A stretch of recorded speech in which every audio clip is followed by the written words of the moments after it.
video. In our previous video, we discussed about dockerizing the prompt flow. In this video, we will see how do we use the LLM in the prompt flow. To do so, we need to create the standard flow. Let me go ahead and create the standard flow. So just we created a standard flow. In order to work with the LLM, we need to create a connection. So let me go ahead and create a folder here. So let me call the folder as a connection, and with that we have to define the connection information. So let us create a file here. So file name can be anything. I just call it as a Azure OpenAI because I will be working with the Azure AI, and it will be YAML file. And then provide the connection details here. So let me copy paste. Let me explain what is this. So first we have to say what is the schema that we are using, name of the connection, type of the connection. I will be using Azure OpenAI, and in order to use the OpenAI you need to have a API key. That is what we will be providing here. And then this is our Azure AI Foundry project. Let me go to the portal. Also, if you notice here, this is the API version. I will come back in a moment. So if you see here, authorization mode, we are using the key. That is why we will be providing the key here, right? So it's all clear, right? So what is the name of the what is the schema that we are referring to? Name of the connection, type of the connection, authentication mode, it's key, and we will be passing the key in a while. And we have a Azure Foundry, and type of this connection, it's Azure, and API version is this. I will come back in a moment. Now let me go to the portal and show you the Azure Foundry here. If you see here, this is the Foundry that I will be using. And if you see here, we have a API key. I will come back in a moment and grab it. And if you click on this documentation, you will be redirected to the documentation wherein you can find all this information. And if you just come over here where it says what is the latest and greatest GA version that we have, right? And we do have multiple preview versions. I am not going to use any of the preview version, rather I will be using the GA version. So now what we need to do is that we need to create the connection. Remember, we have just defined the connection. It doesn't mean that we created a connection. Let me go ahead and create a connection. Let me go to the Visual Studio. Let me clear this. Let me paste this command as well. So if you see here, pf connection create, name of the file. If you see here, this is the file that we are talking about. With that, let me create the connection. So now it is asking the API key. To do so, what you have to do is that again you have to go back to the portal. Let me go to the portal and copy the key and paste the key here. So connection got created. How do we know that? If you just come over here to the prompt flow, and if you refresh it, you will see the connection here. So now that we created the connection, there are a few things that we need to do.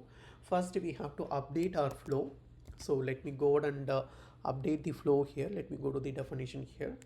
Let me make the changes. Let me completely delete the existing code. Let me paste my code and go to the Visual Studio editor. If you see here, this is a pretty simple flow again. So we take an input, give it to the prompt, and then we pass that prompt to the LLM and we print the output. So before we do so, we have to create the LLM definition here. The reason is that if I just come over here,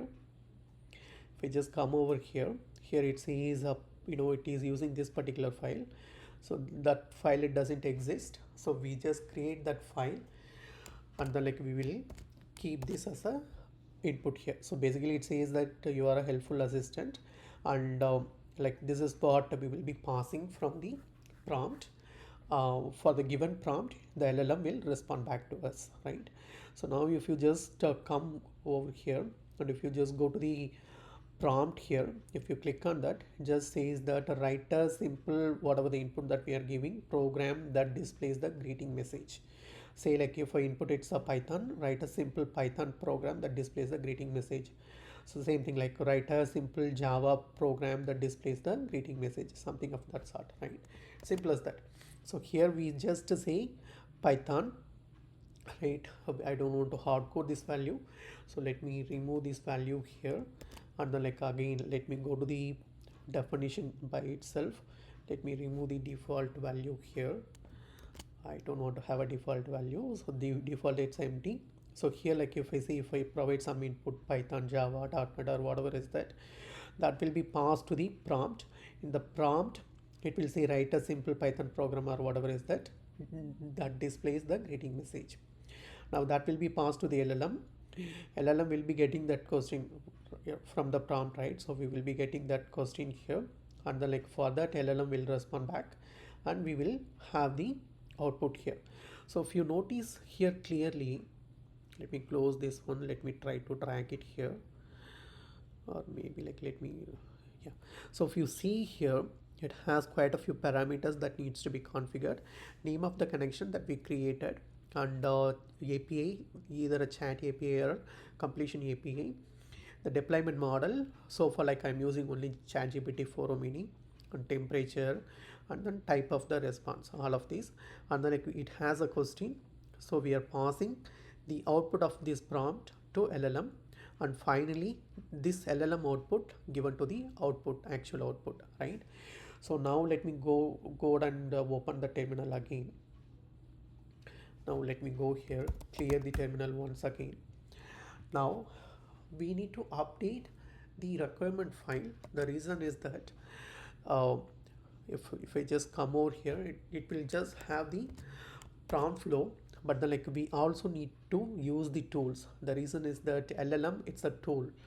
uh, if you see here, if you just come over here under the tool section, we have this LLM, right? So it's a type custom LLM. It is of a type, if you see here, it uses prompt flow tools, and that is why like you need the prompt flow tools here, right? So now we have everything ready. Now we can go ahead and dockerize this application, right?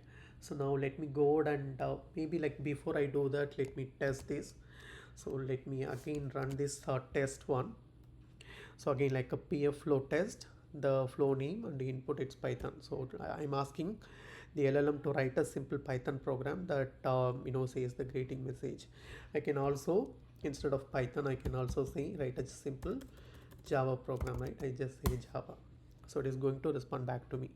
So basically like what happens here is that whatever the input that I am giving here, input it's Java, that again goes to the input. From there like it goes to the prompt says that write a simple Java program that displays that, and the like that again send back to the LLM, so LLM respond back to us.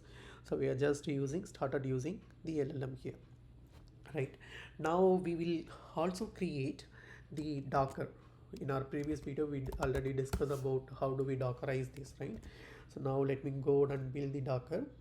So first we will create a distribution here. If you see here, everything is copied over, that including our connection information. If you just come over here, it uses, instead of a API key, it just has the environment variable, right? So now what we need to do is that we need to build the Docker. We just have the definition, so we need to build. So let me go ahead and build the Docker here, Docker image here. It will take a moment, and then like once we have the Docker image ready, then we can run the Docker. So let me again clear this, let me run this one. So if you just see here, so I'm just running the Docker, and then like I'm using this environment variable here and passing my key, right? I will be rotating this key, so you cannot use this key if at all you wanted to use it. I request you to create your own key. But then with that, like let me go ahead and run this. So it will take few seconds for us to get it up and run. Now it is running. Now let me go and make a call to this particular endpoint. Now let me go to the another terminal here. Let me paste my command here. I'm hitting that endpoint and passing the input as Python. So it doesn't have to be again Python, right? It can be .NET also.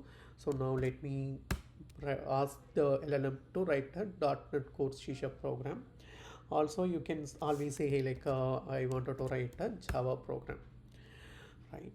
So now what we have done is that we created a prompt flow and we connected the prompt flow with the LLM, and then like we dockerized and we run the complete program. So I have for this video. Thank you for watching.